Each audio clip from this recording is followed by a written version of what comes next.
दुनिया को कहता था महिषासुर की एक स्त्री कमजोर है, वो कुछ बिगाड़ नहीं सकती। अभी महिषासुर का वध करने के बाद स्त्री शक्ति इतनी शक्तिशाली होती है, एक स्त्री है, सभी सब दुनिया को पता चला। तो आज तक सबको पता है कि एक स्त्री क्या क्या कर सकती है, कितनी क्या सह सकती है 9 दिन। जय देवी महिषासुर वर्धिनी। अभी महिषासुर वर्धिनी यानी सबको मालूम है कि दुर्गा माता का अवतार है जिसने महिषासुर का वध किया, बराबर। तो कल मैं कई मतलब हमारे आसपास के गांव है, 15-16 गांव में गया होगा, तो उधर मैंने देखा कि दुर्गा माता का जो मूर्ति है लाया हुआ, उसके हाथ में त्रिशूल ही नहीं है। अभी 7-8 लोगों को मैंने पूछा कि वो बोल रहे हैं कि अरे वो माता जी का मूर्ति अच्छा नहीं लगता है, इसलिए हमने त्रिशूल नहीं डाला उसके हाथ में। क्या हो रहा है अपने समाज में, क्या हो रहा है? हर जगह मैं देख रहा हूँ फोटो डाल रहे हैं इंटरनेट पे, माता जी के हाथ में त्रिशूल ही नहीं। अरे जिस त्रिशूल ने उसका महिषासुर का वध किया था लास्ट में, वही अस्त्र यूज किया था ना, त्रिशूल। और उसका रूप कैसा था? एकदम रौद्र रूप था ना। तो क्या करते हैं आजकल हम माता जी की मूर्ति को, दुर्गा जी की मूर्ति एकदम मेकअप बना के एकदम फर्स्ट क्लास करते हैं और हाथ में त्रिशूल नहीं देते। तो हम मतलब हम ही लोग हमारे धर्म की वाट लगा रहे, बरोबर। ये कहाँ तक ठीक है?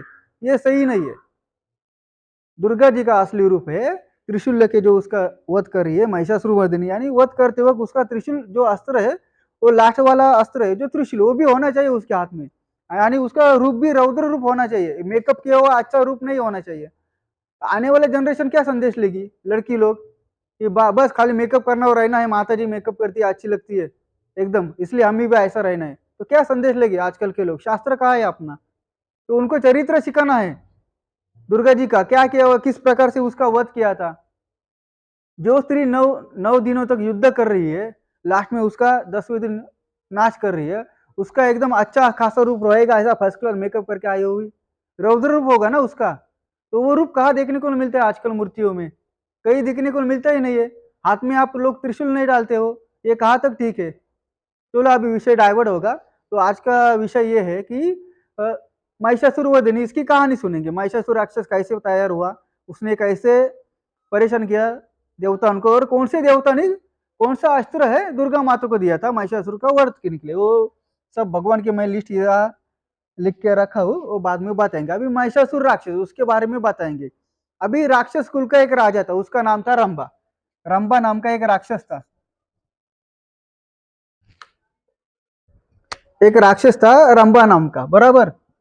उसको एक भैंस से प्रेम हो गया। किससे? भैंस से।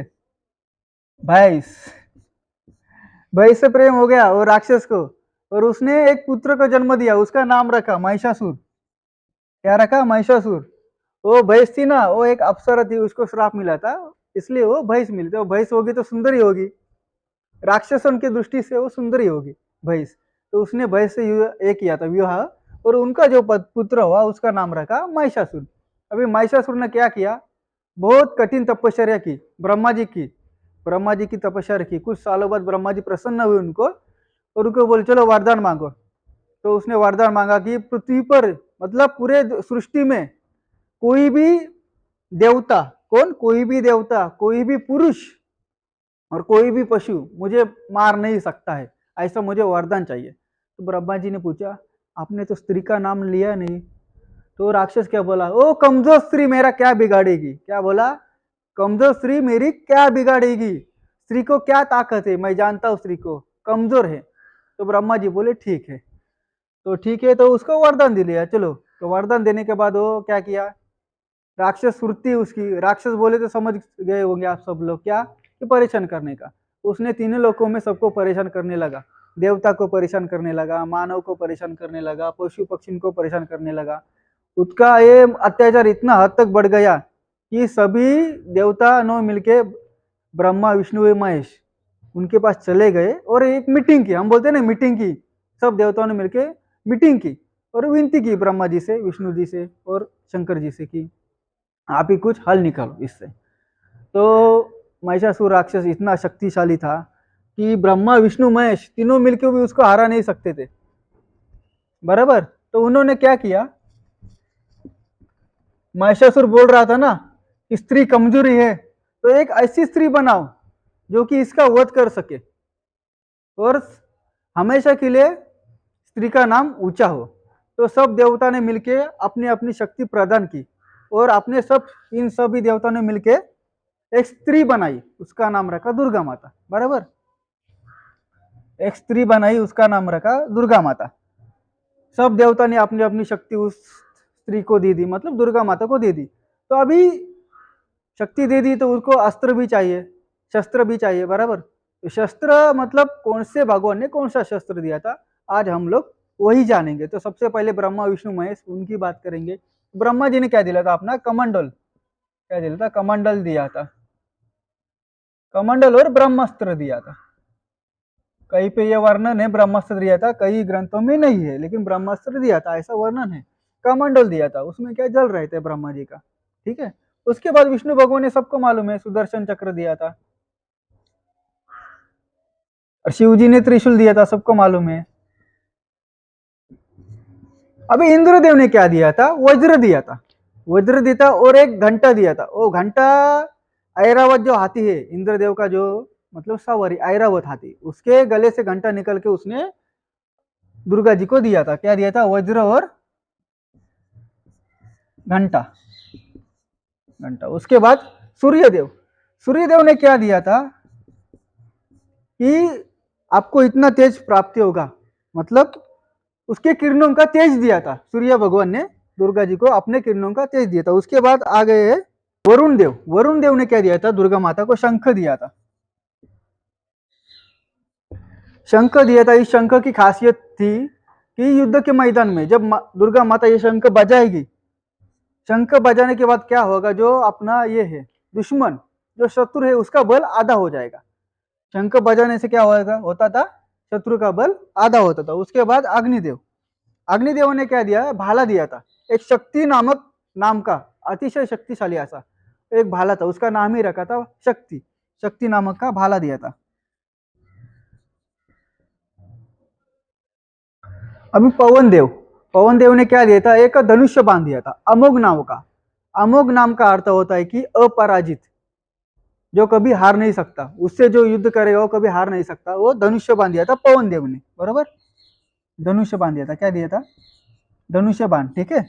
उसके बाद यमराज जी ने क्या दिया था, गदा दिया था, गदा। अभी सब बोलेंगे गदा क्या है, इतनी बड़ी बात है। वो गदा दिया था, उसके साथ क्या दिया था, काल दंड दिया था, काल दंड। वो गदा को ही काल दंड नामक ये दिया था उसने, यमराज जी ने काल दंड, क्या दिया था, काल दंड। काल दंड उसका अर्थ क्या था, जो मृत्यु को भी अपने वश में कर सकते, बराबर, समय को अपने वश में कर सकते, वो सब काल दंड दिया था यमराज जी ने दुर्गा माता को। समय को भी अपने अनुसार चला सकती है, मृत्यु को अपने वश में कर सकती है। वो काल दंड यमराज जी ने दुर्गा माता को दिए थे। उसके बाद गणेश जी, गणेश भगवान जी ने क्या दी थी, तलवार दी थी। क्या दी थी, तलवार।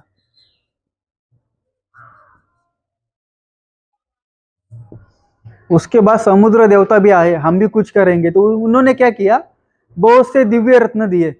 उसके बाद 2 वस्त्र दिए दुर्गा माता को।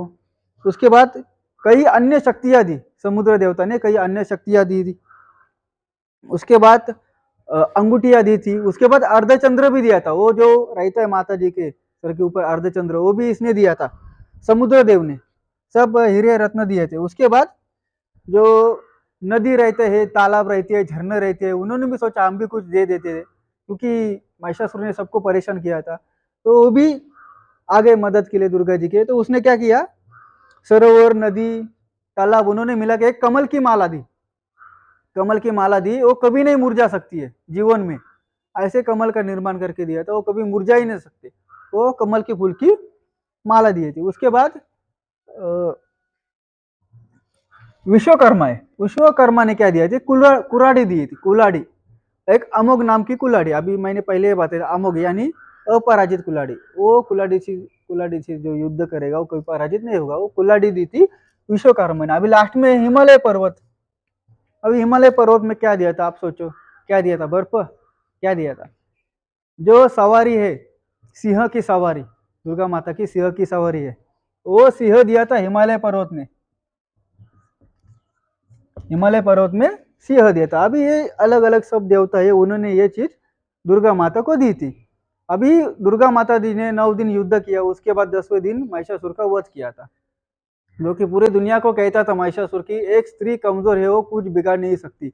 अभी महिषासुर का वध करने के बाद स्त्री शक्ति कितनी शक्तिशाली होती है एक स्त्री, ये सभी सब दुनिया को पता चला। वो आज तक सबको पता है कि एक स्त्री क्या क्या कर सकती है, कितनी क्या सह सकती है, 9 दिन तक युद्ध कर सकती है, बराबर। एक स्त्री में कितनी सहन शक्ति होती है, ये आज आप इस कहानी से पता चला होगा। अभी देखो ब्रह्मा जी ने क्या दिया, कमंडल दिया, ब्रह्मास्त्र दिया, विष्णु जी ने सुदर्शन चक्र दिया, शिव जी ने त्रिशूल दिया, उसके बाद इंद्रदेव ने वज्र दिया था, सूर्यदेव ने अपना पूर्ण किरणों का तेज दिया था उनको, वरुण देव ने शंख दिया था, अग्निदेव ने भाला दिया था, पवन देव ने धनुष्य बांध दिया था, यमराज जी ने गदा दिया था, काला धंधा दिया था, उसके बाद गणपति जी ने तलवार दी थी, समुद्र जी ने बहुत दिव्य रत्न और दिव्य शक्तियां दी थी, सरोवर ने कमल की माला दी थी, हिमालय पर्वत ने सिंह दिया था, विश्वकर्मा ने कुल्हाड़ी दी थी। ये सब देवता ने मिलके ये सब अस्त्र दुर्गा माता जी को दी थे, समझे।